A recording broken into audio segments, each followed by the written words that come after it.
बिस्मिल्लाहिर्रहमानिर्रहीम, अस्सलाम वालेकुम। मैं हूं आपकी मेज़बान महवीन मन्नान और आप देख रहे हैं प्रोग्राम पाकिस्तान 365। सबसे पहले जानते हैं आज की टॉप स्टोरीज।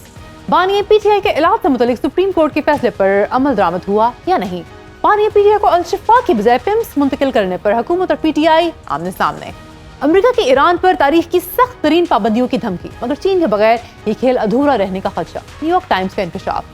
उधर मशरिक़ वस्ता में सऊदी अरब, पाकिस्तान और तुर्किया ने मकबूजा मगरबी किनारे में इसराइली बस्तियों के तौसीब पसंदाना मंसूबे को मुस्तरद कर दिया, उससे फौरी रोकने का मुतालबा। और रावलपिंडी में घरेलू तशद्दुद और गैरत के नाम पर दिल दहला देने वाले कत्ल के वाक़यात। 9 माह की नई नवेली दुल्हन हिना जावेद की हाथबंदी और गले में तार लिपटी लाश बाथरूम से बरामद। सोशल मीडिया पर्सनैलिटी शम्सू बीवी के अंधे कत्ल में मुलव्विस बाप और भाई गिरफ्तार। टॉप स्टोरीज आपने जान ली। प्रोग्राम में बात करेंगे कि बानी पीटीआई अस्पताल मुंतकली का मामला नई कानूनी जंग की शक्ल अख्तियार कर गया है। सुप्रीम कोर्ट ने 18 अगस्त को हुक्म दिया कि बानी पीटीआई को तिब्बी मुआयने के लिए अल-शिफा अस्पताल मुंतकिल किया जाए, मगर उन्हें पिम्स अस्पताल ले जाया गया। पीटीआई ने अदालती हुक्म की मुबैना खिलाफ वर्जी पर तौहीन अदालत की दरख्वास्त दायर कर दी है, जबकि हुकूमत और इस्लामाबाद इंतजामिया ने भी तहरीक इंसाफ की इस रिट के खिलाफ नजरसानी की दरख्वास्तें दायर की हैं। हुकूमती मौकफ है जेल के कैदी को निजी अस्पताल मुंतकिल करने का कोई कानूनी जवाज नहीं। पाकिस्तान प्रिजन रूल्स के तहत कैदी को सिर्फ सरकारी अस्पताल मुंतकिल किया जा सकता है। हुकूमत का कहना है सुप्रीम कोर्ट ने यह अबूरी हुक्म बगैर मुकम्मल समाअत के दिया और मेडिकल रिपोर्ट में भी ऐसी कोई बात नहीं थी जो ये साबित करे कि सेहत वाकई तशवीशनाक हद तक बिगड़ चुकी थी। वफाकी वजीर इत्तलात अता तारड़ कहते हैं अदालती हुक्म पर मुकम्मल अमल दरामद किया गया। उनके बकौल बानी पीटीआई का मुआयना अल-शिफा अस्पताल के माहिर डॉक्टरों ने ही किया, चाहे वो पिम्स में हुआ हो। तारड़ साहब ने इल्जाम लगाया कि असल खिलाफ वर्जी पीटीआई ने की, जिन्होंने अस्पताल के बाहर कारकुनों को जमा करके सियासी माहौल बनाया और अदालत की हिदायत के खिलाफ वर्जी की। उन्होंने मजीद क्या कहा, ये आपको दिखाते हैं। जब सुप्रीम कोर्ट ने कहा कि ना सियासत होगी इसके ऊपर, ना बयानबाजी होगी, सियासत भी हुई, बयानबाजी भी हुई, रुकावट भी खड़ी की और इंतजामिया को जो हिदायत की गई थी कि सिक्योरिटी प्रोवाइड करनी है, उसमें भी रखना डाला गया। इसकी पार्टी कंटेम्प्ट की मुर्तकिब हुई है कि जब कोर्ट ने सियासत से मना कर दिया तो टोलियों में लोगों को जमा करना, मजमा इकट्ठा करना। Imran Khan sister and his party who were in contempt and his political leadership. PTI ने तौहीन अदालत की दरख्वास्त में जेल के इंतजामी हुकाम, पंजाब की सेक्रेटरी दाखिला, सरकारी हुकाम और वुज़रा और वजीर आजम के नाम शामिल किए हैं। सेक्रेटरी जनरल सलमान अकरम राजा ने वफाकी हुकूमत पर इल्जाम आयद किया है कि पार्टी बानी को अल-शिफा इंटरनेशनल हॉस्पिटल मुंतकिल करने से मुतालिक सुप्रीम कोर्ट के हुक्म की खिलाफ वर्जी करते हुए एक मुकम्मल तौर पर स्क्रिप्टेड ड्रामा रचाया है। उन्होंने मजीद क्या कहा, ये आपको दिखाता है। लिहाजा ये बयानिया मुकम्मल तौर पे झूठा है कि खान साहब को शिफा इंटरनेशनल इसलिए नहीं लेकर गए कि रस्ते में कोई रखना था। तो ये एक सोची समझी साजिश थी सुप्रीम कोर्ट के खिलाफ, पाकिस्तानी कौम के खिलाफ, खान के खिलाफ। तो इसके खिलाफ हम मुकदमा अदालत में भी लड़ेंगे और पाकिस्तानी कौम के साथ अदालत के बाहर भी लड़ेंगे। तो ये हमारी जद्दोजहद और आज जो हमने पिटिशन दाखिल की है उसी जद्दोजहद का हिस्सा है। अब ये मामला सुप्रीम कोर्ट में दो मुख्तलिफ जावियों से खड़ा है। एक तरफ हुकूमत और इंतजामिया असल हुक्म वापस लेने या उस पर नजरसानी की इस्तदा कर रहे हैं, दूसरी तरफ पीटीआई तौहीन अदालत की कार्रवाई चाहती है। नाजरीन, ये सिर्फ एक तिब्बी मामला नहीं रहा बल्कि एक आईनी और कानूनी सवाल बन चुका है कि अदालती हुक्म की रूह क्या थी और इस पर अमल किस हद तक हुआ। इसी मामले पर बात करने के लिए हमारे साथ मौजूद हैं एडवोकेट आबिद जुबैरी, जो कि साबिक सदर सुप्रीम कोर्ट बार एसोसिएशन है। Sir, thank you for your time and welcome to the show. Sir, Supreme Court ने तो बड़ा साफ और वाज़ेह कहा था कि इनको इलाज के लिए अल-शिफा ले जाएं, लेकिन हुकूमत पिम्स ले गई। जवाबन हुकूमत का ये स्टैंड है कि अल-शिफा के बाहर बहुत ज्यादा रश था कारकुनों का। आपके नजदीक इसका मौकफ मजबूत है? देखें, उसी पार्टी का मौकफ मजबूत होगा जो कोर्ट के ऑर्डर की पूरी इम्प्लीमेंटेशन की बात कर रहे हैं। कोर्ट का ऑर्डर जो था सुप्रीम कोर्ट का बड़ा क्लियर था कि इनको इस पे कोई सियासत नहीं होनी चाहिए, इनको अस्पताल अल-शिफा अस्पताल लेके जाना, पिम्स का कोई जिक्र नहीं था। जबकि उनके वकला ने, जो हुकूमती वकला थे, उन्होंने कहा था अगर भेज रहे हैं तो इनको सरकारी अस्पताल भेज। कोर्ट के सामने ही बात हुई, कोर्ट ने कहा नहीं, इनको अल-शिफा अस्पताल भेजा जाएगा। वहां इनके डॉक्टर फैसल साहब जो हैं वो इनके साथ उसमें बोर्ड में शामिल होंगे, तो आप उनको अल-शिफा नहीं भेजा गया। और आपको पता है ये जर्नलिस्ट ने पहले ही, और मैंने भी कहा था एक दो चैनल्स पे कि ये कभी इम्प्लीमेंट नहीं करेंगे कोर्ट का ऑर्डर। हुकूमत और हुकूमत का हेड जो होते हैं वो प्राइम मिनिस्टर होता है, और ये जो उनके नीचे जो मातहत अमला है वो कभी नहीं, उनको करने ही नहीं दिया जाएगा। और इनको वहां, लेकिन आप देखिए कि सितम ज़रीफी के उनकी बहन को रवाना कर दिया पिम्स की तरफ, बाद में इमरान खान साहब को भी वहां ले गए, उनके डॉक्टर जिसको पैनल पे हो रहा था उनको अल-शिफा भेज दिया गया। तो आप भी देखिए कोर्ट की ऑर्डर की बिल्कुल खुली हुक्म उदूली हुई है। अब वो कह रहे हैं जी सब्सटेंशियली हमने कंप्लाई कर दिया। क्या मतलब? आपने रिव्यू दाखिल किया, आपका हक है, हर पार्टी का हक होता है अपील करे, रिव्यू करे। लेकिन अगर रिव्यू जब किया, अगर उसमें कोई स्टे नहीं होता, तो आपको मन वो अन वो ऑर्डर, चाहे आपको नापसंद ही हो, आप समझते हैं वो गलत ऑर्डर हो, आपको उस पर अमल करना होता है। मेयर फाइलिंग और रिव्यू और मेयर फाइलिंग और अपील, वो उससे वो ऑर्डर जो होता है वो खत्म नहीं हो जाता जब तक उसको सस्पेंड ना कर दे उस अपेलेट रिव्यू में या अपील में अदालत। तो यहाँ बिल्कुल जो मौकफ इनका है पीटीआई वालों का, वो बिल्कुल सही है कि जी इस ऑर्डर की वायलेशन। अच्छा चले आपको पिम्स ले गए थे वहां, चले आपने कहा सिक्योरिटी की वजूहात थी या कोई थी, वहां तो मशीन भी नहीं काम कर रही थी। आज प्राइम मिनिस्टर ने उस पर नोटिस दिया और कहा कि जी आप मशीनें भी सही कराओ पिम्स की। तो लेकिन ऑर्डर में ये कहा था कि उनको फौरन अडियाला जेल वापस ले जाओ। तो वो अडियाला जेल में क्यों है? और कोर्ट का ऑर्डर इनको शिफा में रखना था। और कोर्ट का जो ऑर्डर था उसका पैरा 14 क्लियर था कि जो पार्टी इसको वायलेट करेगी, वो पार्टी जो वायलेट करेगी दूसरी पार्टी का हक है वो कोर्ट को इससे बावर कराए कि इस पार्टी ने इस ऑर्डर को वायलेट किया, ताकि वो जो मराहत इनको दी गई है उनसे वापस ले ली जाए। आप मराहत तक तो पहुंचे ही नहीं। आपने उनको जो बरात कोर्ट ने दी थी, उनका इलाज करना था। एक प्राइम मिनिस्टर वो बीमार है। आज देखिए हमारी क्या जग हसाई हो रही है। आज 23 फॉर्मर क्रिकेट कैप्टन ने खत लिखा है प्राइम मिनिस्टर को कि इमरान खान साहब को इलाज कराया जाए। आपकी शायद नजर से गुजरा होगा खत, जो आज फॉर्मर दुनिया के टॉप कैप्टन जो थे टीम मुख्तलिफ मुल्कों के, उन्होंने खत लिखा है इमरान खान साहब के बिहाफ पे कि उनका अल शिफा में इलाज कराया जाए। एक आदमी की जिंदगी से आप खिलवाड़ कर रहे हैं। आप इनका साथ मुर्सी करना चाह रहे हैं जो इजिप्ट के प्रेसिडेंट ने प्रेसिडेंट मुर्सी के साथ किया। तो आपका इनका इमरान खान का कोई फंडामेंटल राइट, कोई उनके कानूनी उनका कोई हुकूक नहीं है कि उनको किया जाए। आपके खुद के लीडर इस हुकूमत के, जो इनके बड़े भाई थे, वो जब बीमार हुए इमरान खान साहब की हुकूमत Sir, definitely there have been precedents of treatment abroad. I completely understand that.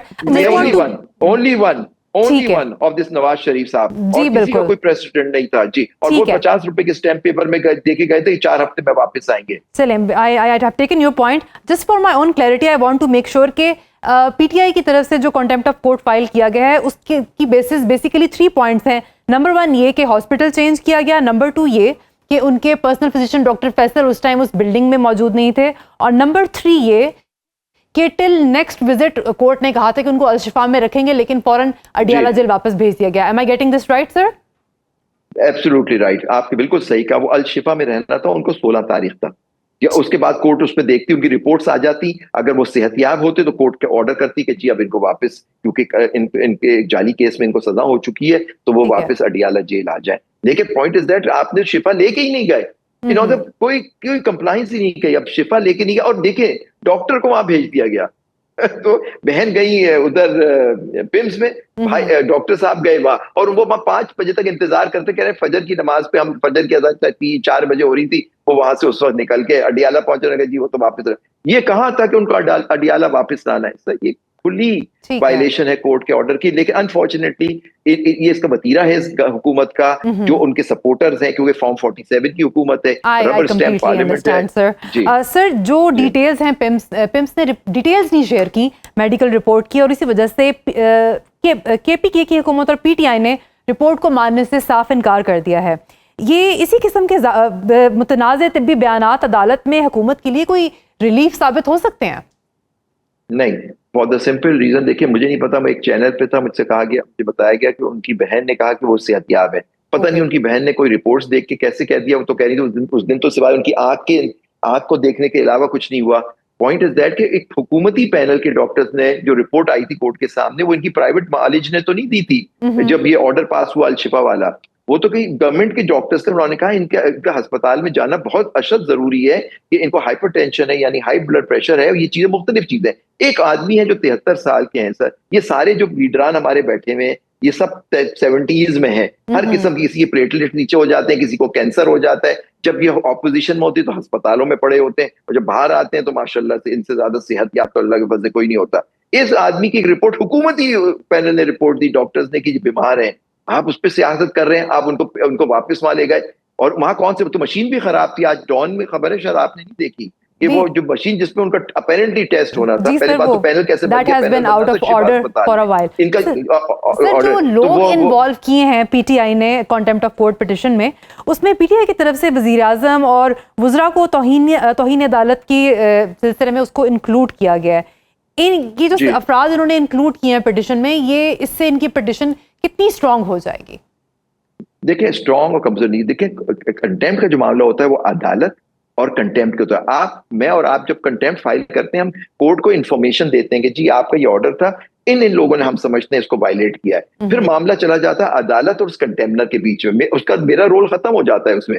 Court को देखना है कि किसने इसको वायलेट किया है। और देखिए, उसलिए उन्होंने इनको पार्टी बनाया है कि उसी रात को लॉ मिनिस्टर ने कहना शुरू कर दिया था कि जी ऑर्डर सही नहीं, हम रिव्यू फाइल कर रहे हैं। दैट मीन्स वहां से कोई रेजिस्टेंस आई है कि ऑर्डर कंप्लाई ना करो, हो सकता है। फिर वो जो मिनिस्टर इनके वो जो हैं एक और तारड़ साहब जो हैं वो इंफॉर्मेशन मिनिस्टर, उन्होंने भी कहना शुरू कर दिया, कोर्ट पे हमला कर दिया। इनके लोग आके कोर्ट पे हमला करते हैं कि कोर्ट को अब टिप करना चाहिए, वो तो अब जुडिशियल नहीं होना चाहिए। वकील मलिक साहब है, उन्होंने आके किसी चैनल पे कहा कि जी ये तो मेरे ख्याल पे, तो अब इनके और देखिए अल्टीमेट रिस्पॉन्सिबिलिटी जो होती है वो होती है जो हेड ऑफ द गवर्नमेंट होता है, क्योंकि ये फेडरेशन का हुक्म था, वो होते हैं प्राइम मिनिस्टर साहब। अब कोर्ट को देखना है कि क्या उनका कोई रोल था कि उनकी वजह से या लॉ मिनिस्टर की या इंफॉर्मेशन मिनिस्टर की वजह से ये ऑर्डर को इम्प्लीमेंट नहीं कर सके एक मातहत जिला इंतजामिया या कोई इसको। अब ये देखना होगा कि अक्सर की आप वजूहात थी, या तो चीफ कमिश्नर वो अपने ऊपर लेंगे, क्योंकि अगर कंटेम्प्ट उन पे हो गई और कंटेम्प्ट साबित हो गई, उनको जेल हो गई या कुछ हो, तो नौकरी से भी फारिग हो जाएंगे वो लोग जो ये जो सब ऑडिटर चीफ कमिश्नर ने जो रिव्यू जिसने फाइल की है। ठीक है सर, ये हुकूमत ने बिल्कुल सर पॉइंट टेकन देखना चाहिए, क्योंकि उनकी सेहत का मामला है। कोर्ट को मैं समझता हूँ ये फौरन मामला कल उठाना चाहिए। Of course this is a critical issue for everyone sir. हुकूमत की तरफ से दायर करदा नजरसानी की दरख्वास्तों में कितनी जान नजर आती है आपको कि सुप्रीम कोर्ट का फैसला बदल सके? देखिए, ये तो देखिए नजरसानी एक मुश्किल एक मरहला होता है। उसकी वजह ये है कि कोर्ट ने बड़ा सोच समझ के ये ऑर्डर पास किया। इनको दिखाना है, इनके ऊपर लाजिम है ये जो जिन्होंने रिव्यू फाइल किए कि दिखाएं कि आपके ऑर्डर में जज साहब ये कोर्ट आपके ऑर्डर में ये इतनी बड़ी गलती है, उस ऊपर तैर रही है। इसको कहते हैं फ्लोटिंग ऑन दी सरफेस, मतलब कि उसमें डीप नहीं जाएंगे। देखें जी आपने ये गलत ऑर्डर किया, सिक्योरिटी की वजह से हम नहीं कर सकते, कोई भी बचाओ, तो बर्डन उन पे होगा, दिखाएं कि कोर्ट का क्या ऑर्डर है, फिर कोर्ट मानती है उसको या नहीं मानती। लेकिन एक मैं आपको बात बताता चलूं, मैं अगर कोर्ट जज हूं या कोर्ट हूं तो मैं पूछूंगा कि जी आपने बिल्कुल रिव्यू फाइल किया, वो आपका हक है कि आपने मेरा ऑर्डर इंप्लीमेंट किया जिसकी आप रिव्यू मांग रहे हैं। तो आपने जब ऑर्डर ही इंप्लीमेंट नहीं किया तो आप रिव्यू की जरूरत क्या है? आपने तो ऑर्डर की परख उड़ा दी है। तो रिव्यू आपका, मैं तो इसी पॉइंट पर रिव्यू कहूंगा कि खुदा हाफिज, रिव्यू अब तक वापस ले लें, क्योंकि आपने मेरा ऑर्डर ही इंप्लीमेंट नहीं किया।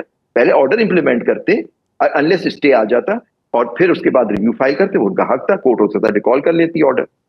ठीक हो गया सर। जैसे कि आपने कहा कि प्रीवियसली भी पीएमएलएन और हुकूमत और अदलिया के दरमियान थोड़ी सी कशीदगी रही है ताल्लुकात में, इस पॉइंट पे क्या ये मामला सिर्फ तिब्बी मुआयने का है या अब अदलिया और इंतजामिया के दरमियान इख्तियारात की जंग बन चुकी है? देखिए, इख्तियारात का जंग, तो अदलिया के इख्तियारात तो सल्ब कर लिए गए 26वीं 27वीं तरमीम में। सुप्रीम कोर्ट अब सुप्रीम कोर्ट नहीं रहा, सारी कॉन्स्टिट्यूशनल पावर अब फेडरल कोर्ट को दे दी गई। आप अच्छी तरह जानती है, नैब की अपीलें रह गई थी, वो भी एक लॉ के तहत नैब की अपीलें भी अब फेडरल कोर्ट को भेज देंगे ताकि इमरान खान साहब के केस यहाँ ना आए, वहां चले जाएं।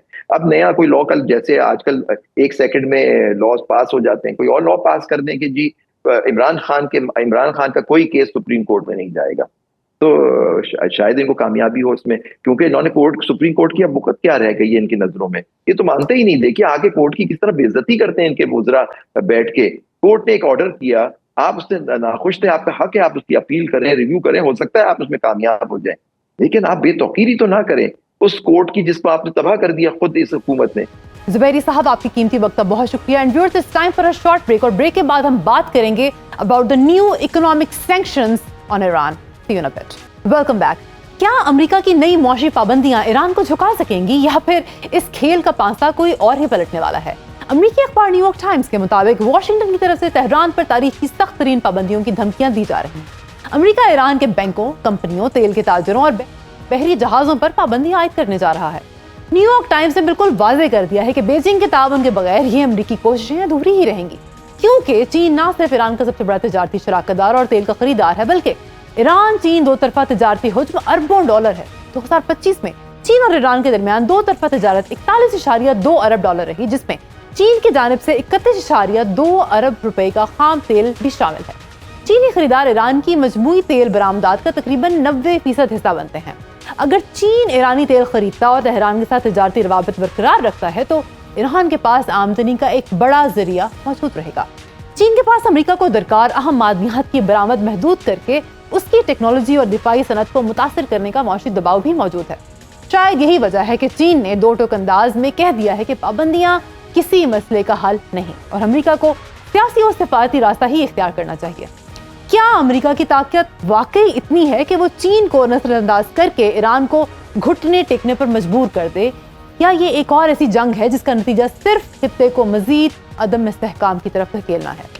ईरान की सुप्रीम नेशनल सिक्योरिटी काउंसिल के सेक्रेटरी मोहसिन रजाई ने कड़े अल्फाज में इंतबाह जारी किया है कि अमेरिकी सदर डोनाल्ड ट्रंप की पॉलिसियों ने दुनिया भर में एटमी हथियार हासिल करने की ख्वाहिश को खतरनाक हद तक बढ़ा दिया है और अगर खित्ते के दीगर ममालिक ने ईरान के खिलाफ इस मौशी जंग में साथ दिया तो तेहरान आबना हुर्मुज़ से तेल की तरसील समेत उनके तमाम इक्तिसादी मफादात को निशाना बनाने से दरेग नहीं करेगा।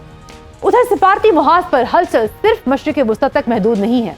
सऊदी अरब, पाकिस्तान और तुर्किया समेत 8 अहम अरब और मुस्लिम ममालिक ने मकबूजा मगरबी किनारे के हसास इलाके E1 में इसराइल की जानिब से नई यहूदी बस्तियों की तामीर के मंसूबे को यकसर मुस्तरद करते हुए उसे फौरी रोकने का मुतालबा कर दिया है। जबकि गुज़िश्ता रात शाम पर एक हफ्ते के दौरान इसराइल का ये दूसरा फिजाई हमला सामने आया है, जिस पर कुवैत ने शदीद मजम्मत करते हुए सलामती काउंसिल से मौसर किरदार अदा करने का मुतालबा किया है। इतलात तो ये भी हैं कि शाम ने इसराइल से तमाम राब्ते मुअत्तल कर दिए हैं। इस पर बात करने के लिए हमारे साथ मौजूद हैं दिफाई तज्जियाकार air commodore retired Khalid Chishti और चेयरमैन जवानान पाकिस्तान अब्दुल्ला हमीद गुल। सर, बहुत बहुत शुक्रिया आपके कीमती वक्त का। चिश्ती साहब, ईरान और चाइना का ट्रेड वॉल्यूम तकरीबन 40 अरब डॉलर है।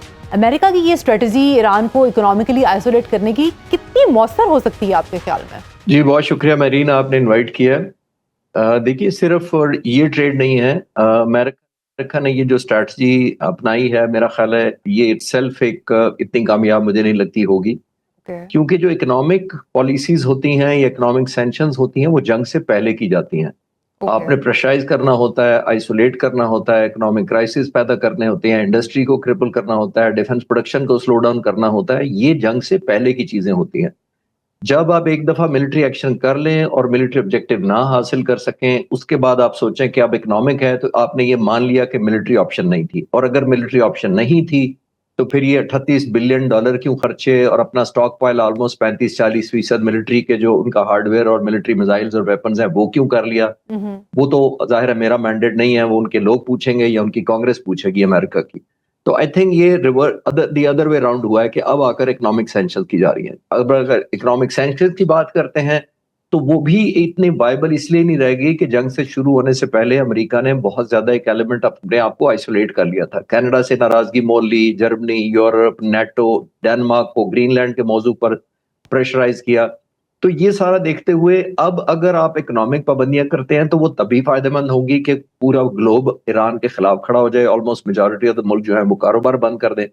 तकरीबन 1.89 मिलियन बैरल रोजाना ईरान अभी भी तेल की सप्लाई चाइना को कर रहा है। दो बड़े बैंक जो हैं जो चाइना के सेंट्रल बैंक की मैंने एक आज न्यूज पढ़ी थी कि इस टाइम ईरान की oil exports they stand at 0। ये तो बड़ी तशवीशनाक बात थी। जी, मैं यही कर रहा हूँ कि मेरा नहीं ख्याल कि चाइना के पास बड़ा लीवरेज अपना भी है। चाइना मिलिटरीली नहीं आएगा। जो दो बैंक्स चाइना के हैं वो बेसिकली युआन में वही डील करते रहे हैं, जो पेमेंट आती रही है उनमें जाती रही है। मेरा नहीं ख्याल कि चाइना इस तरह प्रेशर लेगा, बिकॉज चाइना के पास काउंटर प्रेशर करने को बहुत कुछ है। खास तौर पर रेयर अर्थ मिनरल का ऑलमोस्ट 90% प्रोसेस उनके पास होता है। इनके जो वेपन्स और मिसाइल स्टॉक पर डिप्लीट हुआ है वो तमाम का तमाम डिपेंडेंट है रेयर अर्थ मिनरल पर। और अगर वहां ब्लॉकेड करता है तो अमेरिका की जो डेटरेंस है वो उतना अरसा कॉम्प्रोमाइज रहेगी। अभी भी अगर आप स्टडी कर लें तो जिनको वेपन्स हैं इनके, वो जो कंपनियां अब प्रॉमिस कर रही हैं जो स्टॉक पाइल डिप्लीट हुआ है वो 2029 से लेके 2031 से पहले वो स्टॉक पाइल मुकम्मल करने की कोई अश्योरेंस नहीं दे पा रहे इसकी। और वो भी ये कह रहे हैं कि अगर उनका रॉ मटेरियल सप्लाई कंटिन्यू रहे और जंग खत्म होने के बाद दुनिया नॉर्मलाइज हो जाए तब जाकर ये स्टॉक पाइल मुकम्मल होगा। तो मेरा ख्याल है ये मोर ऑफ थ्रेट लगती है। अगर ये इसको मैनिफेस्ट करना भी चाहे तो उस तरह होगा नहीं आने वाले वक्तों में, क्योंकि ईरान ने ऑलरेडी जितनी रेजिलियंस पैदा कर ली है एक तो वो अपनी जगह है, और एक आखिरी बात मैं इस पे जरूर कहता चलूं, देखिए जब भी इस तरह की सैंक्शन लगती हैं तो वो एक बैकफायर इसलिए करती हैं कि लोगों के अंदर एक एलिमेंट ऑफ यूनिटी ऐड हो जाता है। उसको ठीक है। अगर आप बाद में डिस्कस करना चाहती हैं तो मैं एक्सप्लेन कर दूंगा। All तो right. आई थॉट ईरान के अंदर एक एलिमेंट ऑफ यूनिटी और ज्यादा पैदा हो जाएगी कि एक एलिमेंट ऑफ आइसोलेशन उनको किया जा रहा है। इकोनॉमिक सैंक्शंस का ठीक मतलब है। है लोग इफेक्ट होंगे, तो जाहिर है उन्हीं लोगों की तो Naturally. हमदर्दी आप जंग से पहले हासिल करना चाह रहे थे, और खासतौर पर 28 फरवरी को जब प्रेसिडेंट ट्रंप ने कहा था कि लोग कब्जा All कर लें right. हुकूमत पर, तो उन्हीं लोगों के खिलाफ सैंक्शन काउंटर बड़ा काउंटर मेजर है, हम इसको डिस्कस करते हैं मूविंग फॉरवर्ड। अब्दुल्ला हमीद गुल साहब, बात करते हैं इसराइल की। जेरूशलम में वहाँ पे वेस्ट बैंक में नई एक्सपेंशन स्टार्ट कर रहे हैं, वो E1 एरिया का नाम है, और बहुत सारे वेस्टर्न कंट्रीज ने भी इसको क्रिटिसाइज किया। लेकिन रिसेंटली ये जो 3 ममालिक हैं मक्का पैक्ट वाले and some other Muslim countries as well, उन्होंने भी बहुत सिवियर क्रिटिसिज्म किया है इस पे। ये क्रिटिसिज्म जुबानी कलामी कुछ इफेक्टिव होगा या नहीं? बिस्मिल्लाहिर्रहमानिर्रहीम, बहुत बहुत शुक्रिया जी। देखें, जहाँ तक का ताल्लुक है ज़बानी कलामी क्रिटिसिज्म, तो मेरे ख्याल में जब से इसराइल की एक नाजायज़ रियासत मारद वजूद में आई है, तब से ये क्रिटिसिज्म ज़बानी कलामी तो वर्बली जो है वो चल रहा है, लेकिन अमली तौर के ऊपर हमने कम कम मामलात देखे हैं। अमली तौर पर तो रियलिटी ये है कि जाहिर है उनके इलेक्शन ईयर है और 27 अक्टूबर को इलेक्शन होने जा रहा है, और साथ ही साथ वो चाहते हैं कि वोट बैंक को भी बढ़ाया जाए। अब ये तमाम जो इलाके हैं इनके ऊपर माजी में भी कब्जा कर लिया उन्होंने। वेस्ट बैंक को आप देख लीजिए, बाकी जगह को देख लें, तो हर जगह तो उन्होंने अपना सॉइल करते रहे ना, जो उनका नक्शा था वो बढ़ता चला गया। तो क्या हुआ, वर्बली क्रिटिसिज्म से कुछ नहीं होगा। एक तरफ अमेरिका ये बात कर रहा है कि जी ये यहाँ अब्राहम अकॉर्ड साइन करने जा रहे हैं ममालिक, और दूसरी जानिब जो है हम क्रिटिसिज्म कर रहे हैं। खाली क्रिटिसिज्म से बात नहीं बनेगी। आई थिंक कि मीनिंगफुल कोई हमें अब स्टेप्स लेने पड़ेंगे, और ये चाहे ये 3 ममालिक हों या दीगर ममालिक हों। ओआईसी आखिर किधर खड़ी है इस टाइम पे, अरब लीग कहाँ खड़ी है, गल्फ कंट्रीज कोऑपरेशन कहाँ खड़ी है, ये वो तमाम चीजें हैं जिनके ऊपर गौर करना चाहिए। तो अभी तक तो I think it is just verbal, इसके अलावा और कुछ भी नहीं है। अब या तो आप बताएं कि जी ठीक है इजराइल ये करेगा तो उसके नतीजे में ये रिस्पांस आएगा, यानी कि हम ठीक है इजराइल बेशक कर ले, उसके अंदर एक्सपेंशन कर ले, E1 कर ले या E12 कर ले, मसला ये नहीं है। मसला ये है कि अगर वो करेगा तो फिर हम इस तरह से रिस्पॉन्ड करेंगे जिस तरह से पाकिस्तान इंडिया जंग के अंदर हमने ये कहा था कि if you will come to Pakistani territory, तो फिर पाकिस्तान उसको उसी अंदाज में रिस्पॉन्ड करेगा जो फिर हमने रिस्पॉन्ड किया। तो this is what I want to say about it. ये पर्टिकुलर सवाल तो इसको 3 ममालिक जो हैं, जैसे आपने कहा है कि कोई मीनिंगफुल बात हो तो बात बनेगी, तो ये जो 3 ममालिक हैं मक्का अकॉर्ड के, आपको लगता है ये कोई अमली कदम उठा सकते हैं या उठाएंगे in this situation to do something about this expansion? देखिए, इन 3 ममालिक के अंदर एक तो इजराइल है जो कि बहुत कुर्बतें बढ़ा चुके हैं इजराइल के साथ, उनके साथ ताउन भी चलता है, डिप्लोमेटिकली भी उनके साथ मामलात हैं। तो दूसरी जानिब सऊदी अरब और पाकिस्तान रह जाते हैं। पाकिस्तान और सऊदी अरब का ताउन भी बढ़ रहा है, एक हमारा एयरफोर्स का स्क्वाड्रन भी वहाँ हमने प्लेस किया हुआ है, और जाहिर है हम उनको भी सऊदीया को मालूम है कि अगर कहीं थ्रेट आई इजराइल की जानिब से, तो जाहिर है अमेरिकन वेपनरी जो है, जो F-35 हैं या F-18 हॉर्नेट्स हैं, वो तो उनको नहीं बता पाएंगे क्योंकि वो उनके खिलाफ इस्तेमाल करने की इजाजत नहीं होगी। तो फिर जो पाकिस्तान और पाकिस्तान की जो टेक्नोलॉजी है वही उनको सिक्योर रास्ता निकालेंगे उनके लिए। हाउएवर कि इन तीनों ममालिक के अंदर जो अब वो बात कर रहे हैं, क्योंकि तुर्किया के ऊपर भी जब अल दहूर बेस के ऊपर अभी हमला किया इजराइल ने, तो उन्होंने ये कहा कि ये एक वार्निंग शॉट थी बेसिकली, ताकि जो तुर्की जो जिस तरह से अपने आप को इन्वॉल्व करता चला जा रहा है सीरिया के अंदर, ये उन्होंने एक वार्निंग शॉट दी है। उसके ऊपर अमेरिकन ने यह कहा कि जी थैंक गॉड के तुर्किया की जानिब से स्क्रैम्बल नहीं हुआ, वरना एक बहुत बड़ा कॉन्फ्लिक्ट डेवलप हो जाता। देखना यह है कि तुर्किया के साथ कॉन्फ्लिक्ट डेवलप होता है तो नेटो कहाँ खड़ी होगी, क्योंकि उनका आर्टिकल 5 तो ये कहता है कि एक मुल्क पर हमला सब मुल्क पर हमला। जहां तक ताल्लुक है बाकी आलमी दुनिया नाम की कोई चीज नहीं हुआ करती। और अगर आप ये कहें कि जी ईरान के ऊपर खास तौर पे अगर आप देख लें कि इस टाइम पे जो सिचुएशन है वो तो गेम तो ईरान के हाथ में है फिलहाल। ये जो अभी जैसे चिश्ती साहब बात कर रहे थे, आई एग्री विद हिम, लेकिन साथ ही साथ उसी में मजीद इजाफा करता चलूं कि टी पॉट जो रिफाइनरीज थी चाइना की, उन्होंने तो ऑयल लेना उनसे बंद कर दिया है। दूसरी जानिब जाहिर है मजीद सैंक्शंस की जहां अमेरिकन प्रेसिडेंट ने बात की, जब उन्होंने घर से पता किया तो फिर उनको जो रिपोर्ट आई उन्होंने कहा कि 3610 सैंक्शंस आप ऑलरेडी इनके ऊपर लगा चुके हैं, मजीद आप कौन सी सैंक्शन लगाएंगे और उन सैंक्शन का क्या फायदा होगा। 47 ईयर से एक सैंक्शन मुल्क के अंदर जो टफेस्ट सैंक्शन झेल रहा है, मजीद सैंक्शन करके आप क्या हासिल करेंगे। लेकिन इससे हरगिज ये मतलब नहीं लेना चाहिए कि ईरान जो है वो बड़ा कोई पीसफुल अंदाज में चल रहा है। 2.5 मिलियन जॉबलेस हो चुके हैं, वहाँ बहुत मसाइल का शिकार हैं। ऑयल इंडस्ट्री जो है वो उसकी प्रोडक्शन कमी आ गई है या बंद हो चुकी है। दोनों सूरतों में नेचुरली क्योंकि इस टाइम वहाँ पे इन्फ्लेशन भी जो है वो एशिया में हाईएस्ट है, so definitely things are not looking so promising. Chishti साहब, जैसे कि आपने मेंशन किया था कि चाइना के पास it always has the counter major rare earth minerals वाला, अगर अमेरिका ज़्यादा प्रेशराइज करता है चाइना को टू आइसोलेट ईरान।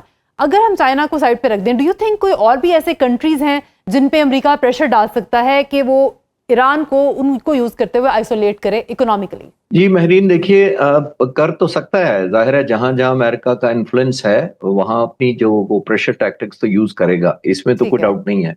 लेकिन हमने देखना है कि अमेरिका की जो पोजीशन थी वो 26-27 फरवरी को ज्यादा इस साल ज्यादा स्ट्रांग थी।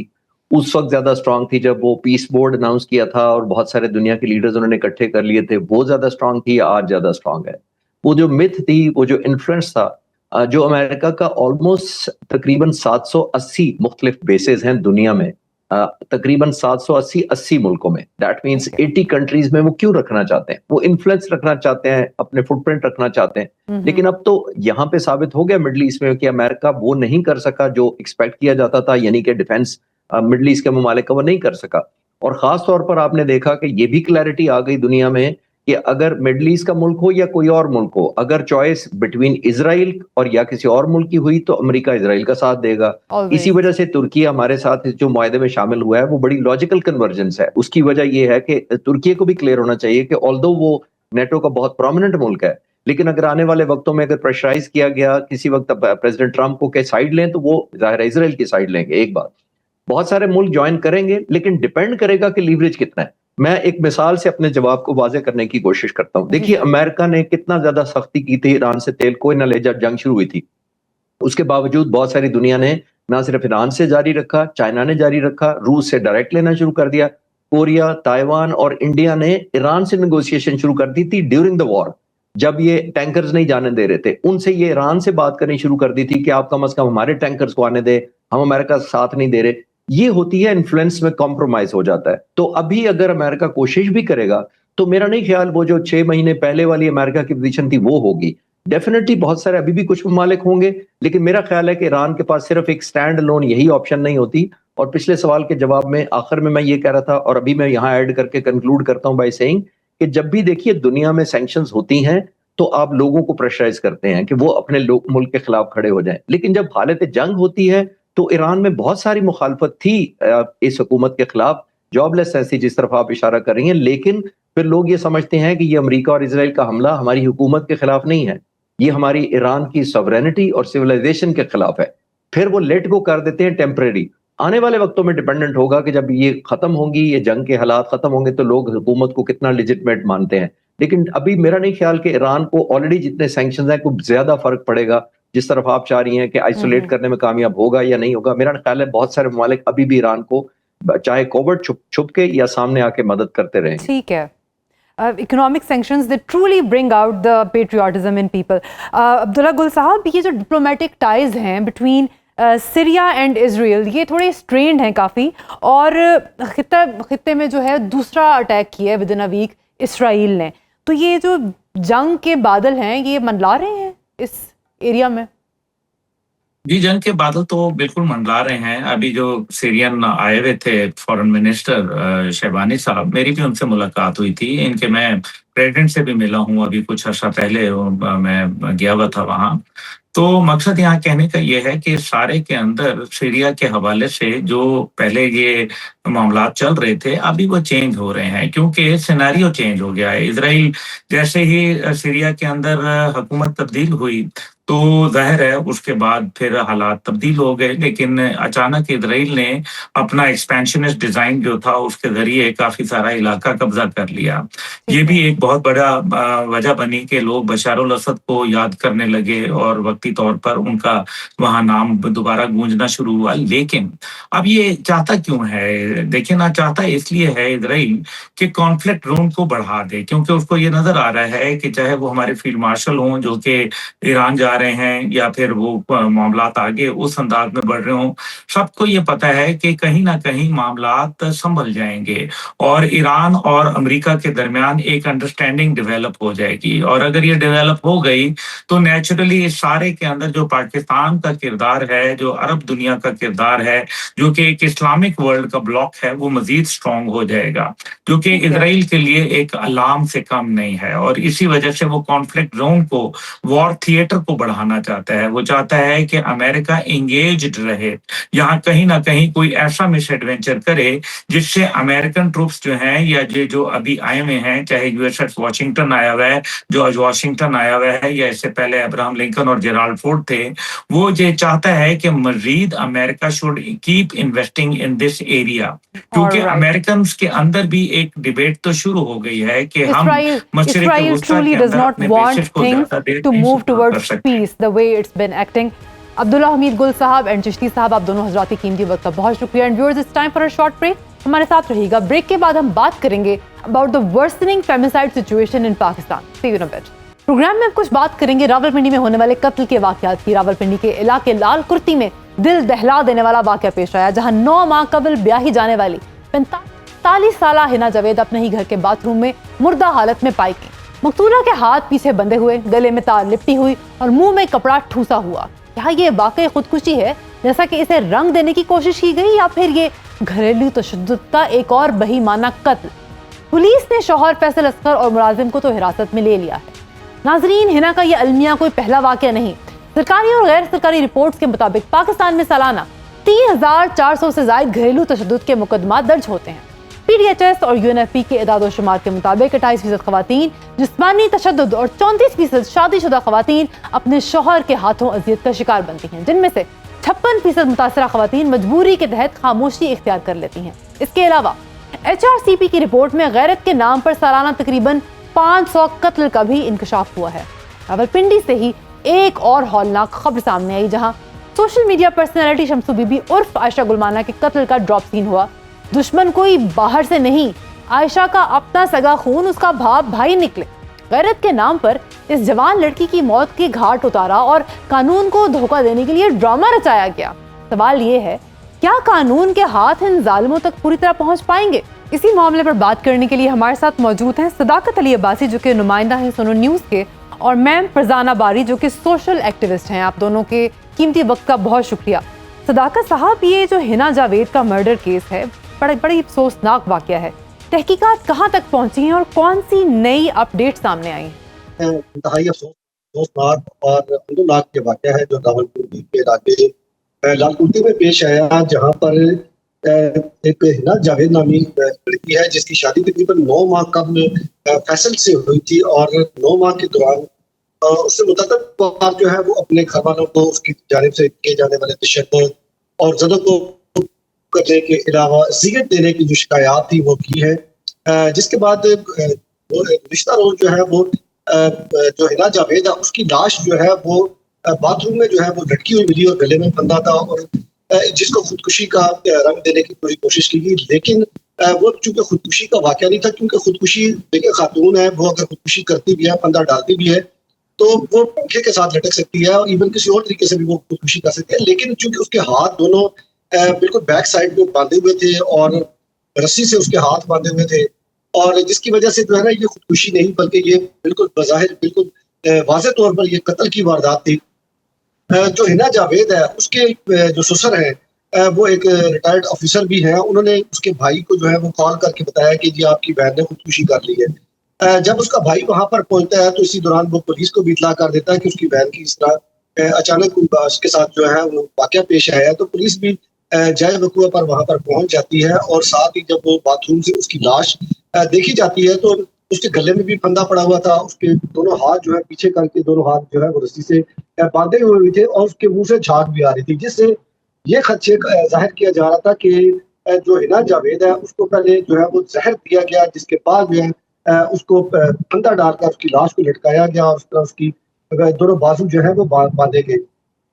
जब पुलिस जो है इसकी तफ्तीश के दायरे को आगे बढ़ाती है तो मुक्तुला के जो भाई है उसने पुलिस को ये बताया कि उसकी बहन की 9 माह कब जो है वो शादी हुई है और इससे कबल भी मुतअद्दिद बार जो है वो शिकायत कर चुकी है कि उसकी बहन को जो है वो ज़दो-क़ोब किया जा रहा है। उसकी जानिब से भी, उसके ससुर की जानिब से भी, उनके एक नौकर है ज़ीशान, उसकी जानिब से जो है वो उसको तशद्दुद का निशाना भी बनाया जाता है और ज़हनी अज़ियत दी जाती है, जिसकी वजह से वो खातून बहुत ज़्यादा परेशान थी।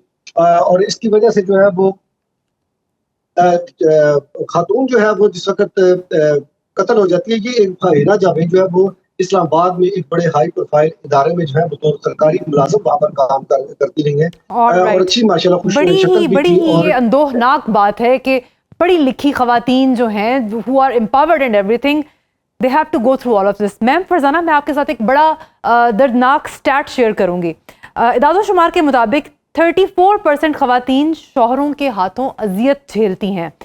ये डोमेस्टिक वायलेंस के पीछे मुआशरे की ऐसी कौन सी सोच है, कौन सी सोच में ऐसी प्रॉब्लम है एट द कोर लेवल के इस किस्म की चीज़ें बहुत फ्रीक्वेंटली सामने आती हैं? देखें ये तो बिल्कुल ये जो स्टैट्स भी हैं आप देखें ये वो ही जो बेस्ड ऑन ये सर्वे वगैरह जो ये गवर्नमेंट का अपना हाउस होल्ड सर्वे जो इन्होंने किया था उसमें ये स्टैट्स और इतनी आसानी से लोग बताते भी नहीं हैं।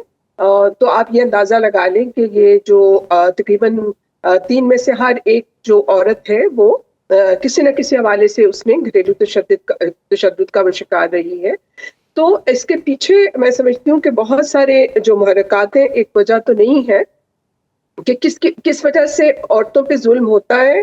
घरेलू तशद्दुद जो मर्द हजरात करते हैं या घर के दूसरे अफराद करते हैं खवातीन के ऊपर, उनके पीछे उनकी भी बहुत सारी वजूहात हैं और जो औरतें ये जुल्म सहती हैं और वो इस पोजीशन में नहीं होती कि वो उस वायलेंट वो जो एक तशद्दुद माहौल है उससे निकल पाए, क्योंकि वो ना तो माशी तौर पे आमतौर पे औरतें खुद मुख्तार नहीं होती। और अभी ये जो रिसेंट केसेस है जिसमें पढ़ी लिखी औरतें जो हैं वो अपनी जान जो है वो इस घरेलू तशद्दुद के हाथों गंवा रही हैं, उसके लिए उसकी वजह ये भी है कि इन बहुत सारी औरतें जो हैं वो सिन्फी शऊर नहीं रखती हैं, गो के वो पढ़ी लिखी हैं, माशी तौर पे खुद मुख्तार हैं, लेकिन सिन्फी हवाले से, ज़हनी हवाले से, इंटेलेक्चुअली जो है वो जो माशरे ने एक दबाव औरत के लिए पैदा किया है कि ये जो वायलेंस है ये एक आपका प्राइवेट मैटर है, इसको आपको किसी के साथ डिस्कस नहीं करना चाहिए, इससे बदनामी होती है, विक्टिम ब्लेमिंग हमारे यहाँ बहुत ज़्यादा है, उससे भी औरतें खूब ज़्यादा होती हैं।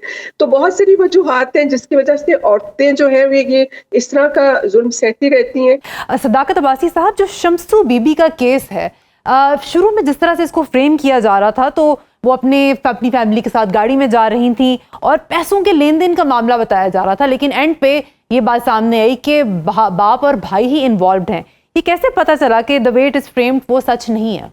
देखिए कि ये थाना टैक्सला के इलाके में ये वारदात हुई है और बड़ी ही अंदोनाक और बड़ी ही पुलिस के लिए बहुत बड़े चैलेंज वाली ये वारदात थी कि इसमें वो ट्रेस कैसे किया जाए। अब हुआ ये कि ये जो आयशा और शम्सू बीबी थी ये धीर के रहने वाली है और उसके 3 बच्चे भी हैं, इसने पसंद से शादी की थी। तो ये मुलज़म जो है जब इनको ट्रेस करने की कोशिश की तो बज़ाहिर जब उसके वालिद जो है वो खुद मुद्दई बन गए इस मुकदमे के जब मुद्दई बने तो उन्होंने इसे जो है वो लेन देन का शख्साना जाहिर करने की कोशिश की और अपनी जान बचाने की कोशिश की। ताहम पुलिस ने जब तफ्तीश का दायरा कार को बढ़ाया तो जो शूटर थे उनको जब उन्होंने खैबर पख्तूनख्वा से जब रावलपिंडी पुलिस ने गिरफ्तार किया तो उन्होंने इस बात का इंकशाफ किया कि ये कोई लेन देन का मामला नहीं था, बल्कि इसके वालिदैन के कहने पर जो है वो हमने इसको कत्ल किया है और उसको गोलियां मारी हैं। चूंकि ये गैरत के नाम पे इसको कत्ल किया गया कि वो ये टिकटॉक बनाती है और इसका सोशल मीडिया पे वायरल है और उसकी वजह से ये इस तरह की मामलात है, और गैरत के नाम पर जो है इसके वालिद ने जो है अपने भाई जो है इसके चचाजाद भाई था उसके साथ मिलके इसके जो चचाजाद इसके कजन भी था मकतूला का, वो भी था, और इसके कजन का ये एक बेटा था, बेशक वो ये भी बहुत ही एक इसको अफसोसनाक बात है the way things are. Farzana Bari साहिबा एंड सदाकत अली अब्बासी साहब, आप दोनों के कीमती वक्त का बहुत शुक्रिया। और व्यूअर्स, अब बात करेंगे मुल्क में बने हुए शुगर क्राइसिस की, जहां हम चीनी महंगी इंपोर्ट करके सस्ती एक्सपोर्ट कर रहे हैं। नाजरीन, मुल्क में चीनी के गोदाम भरे हों और हुकूमत अरबों रुपए खर्च करके बाहर से महंगी चीनी मंगवाए, ऊपर से ये चीनी मुकामी मार्केट में बिक भी ना सके, और फिर चीनी को दोबारा से खसारे में बाहर बेचने का फैसला क्यों किया जाता है?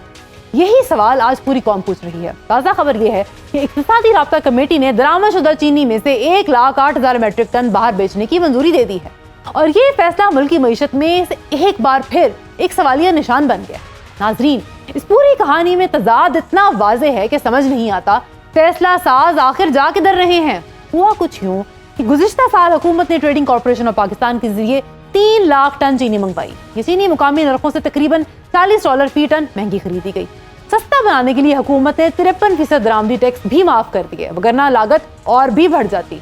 मगर असल मसला ये हुआ कि मुकामी पैदावार बेहतर रही। चीनी के नर्ख मुल्क में कम यानी तकरीबन 148 रुपए फी किलो तक रहे। नतीजतन दरामदशुदा चीनी मुकामी मंडी में बिक ही ना सकी। अब हालत यह है कि जो माल महंगे दामों लाया गया उसे संभालने की बजाय हुकूमत ने वही चीनी बैनुल-अक़वामी टेंडर्स के जरिए बाहर बेचने का फैसला कर दिया।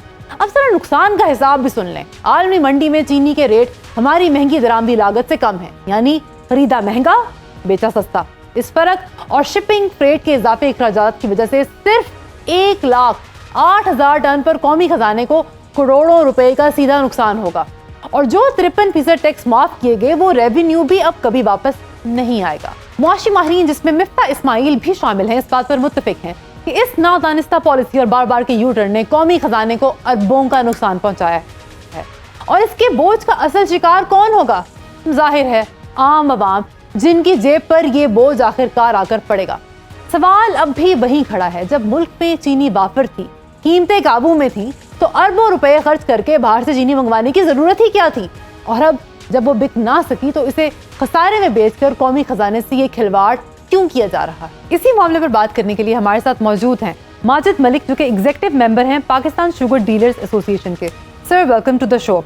सर, जब ये शुगर डीलर्स की सतह पर ये बात बिल्कुल वाज़ेह थी कि मुकामी मार्केट में चीनी के नर्ख 148 रुपीज़ फी किलो के अराउंड स्टेबल थे, तो इसके बावजूद जब बाहर से महंगी चीनी आई तो आप लोगों ने मुकामी मार्केट में चीनी क्यों नहीं खरीदी? अभी शुगर की प्राइस तो चल रही है, वो चल रही है आज के जो शुगर की प्राइस चल रही है आज वो तकरीबन चल रही है 133 एवरेज प्राइस है एक्सपेल, और ये इस हिसाब से तकरीबन रिटेल प्राइस आप समझ लीजिए तकरीबन 147 से 148 है। तो शुगर की प्राइस तो इस टाइम दुनिया में, पूरी दुनिया में पाकिस्तान में चीनी सबसे सस्ती है। इवन जो सबसे बड़ा एक्सपोर्टर है शुगर का ब्राजील, हम उससे भी ज्यादा चीनी कम है। ब्राजील जहाँ पे अभी वहां पे जो शुगर प्राइस जो इस टाइम चल रही है $500-550, हम उससे भी शुगर, पाकिस्तानी शुगर जो है वो तकरीबन आप समझ लीजिए हम चल रहे हैं कोई तकरीबन $475-80। हम ब्राजील से, थाईलैंड से, हम तो पूरी दुनिया में जो सबसे मेन एक्सपोर्टर है 2-3 बड़े, हमारी प्राइस कम है।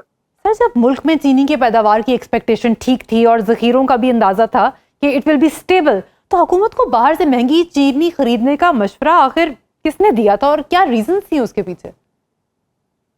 देखिए, ये तो आप किसी गवर्नमेंट के नुमाइंदे से पूछे कि उनके जहन में क्या था शुगर इम्पोर्ट करने का। लेकिन मैं ये समझता हूँ कि अगर उन्होंने अगर फैसला किया है इम्पोर्ट करने का, तो ये कोई, मैं नहीं समझता कि इसमें कोई ब्लंडर था उनका। हाँ, बेहतर ये होता कि ये फाइन की बजाय पोर्ट शुगर इम्पोर्ट करते तो वो ज्यादा बेहतर। सर, ये जो महंगे दामों चीनी खरीदी गई है इसे बैनुल-अक़वामी मंडियों में कम नरखों पर वापस बेचने से कौमी खजाने को जो करोड़ों का नुकसान होगा, उसकी जिम्मेदारी आखिर किस पर आयद होती है? गवर्नमेंट ने ये शुगर जो इम्पोर्ट की थी, इसी ट्रेडिंग कॉर्पोरेशन ऑफ पाकिस्तान के। अब जब गवर्नमेंट ने ये शुगर इम्पोर्ट की तो देखिए अभी तो प्राइसेस आजकल तकरीबन प्राइसेस चल रही हैं $550 से $550 ओके इंटरनेशनल मार्केट, और ये मार्केट बड़ी है। एक महीने में तकरीबन $100 बढ़ी है। तो ये अगर इस चीज को देखें तो फिर भी प्राइसेस बढ़ी है। और मैं समझता हूँ कि ये जो पहले तो बहुत ज्यादा डिफरेंस था, पहले तो बहुत ज्यादा हमने ये शुगर तकरीबन गवर्नमेंट ने एवरेज शुगर रिपोर्ट की हुई है 5, आप समझ लीजिए कि तकरीबन 570 की एवरेज होगी, $570 में। फिर इसके ऊपर एक साल का ऑब्वियसली इसमें मार्कअप वगैरह बैंकों के और एक कैरिंग जो उन्होंने कैरिंग कॉस्ट एक साल की बढ़ी होगी, वो तो ऑब्वियसली गवर्नमेंट को चीनी तो महंगी ही पड़ती है। लेकिन फिर भी अगर इस शुगर की एक लाइफ 2 साल, अगर अच्छा। इसको आप लोग वो टाइमली नहीं करेंगे, 1 साल गुजर गया है तो ये तो वैसे ही शुगर की डूबेगी, तो अरबों में डूब जाएगा, ये टैक्स पेयर का अरबों में डूब जाएगा। ये अपना क्या होता है, कहते हैं ये गरीब आवाम की जो अब पैसा है ये डूब जाएगा पैसा। ये तो देखिए ना, अगर इसकी एक शुगर की है ही 2 साल उसकी शेल्फ लाइफ है और 1 साल उसमें गुजर गया है, तो इसको बिल्कुल एक्सपोर्ट करनी चाहिए। और मैं आपको बता रहा हूँ एक्सपोर्ट करने में नहीं है, इस एक्सपोर्ट तो मतलब ये बिल्कुल मेरिट में एक्सपोर्ट बनती है।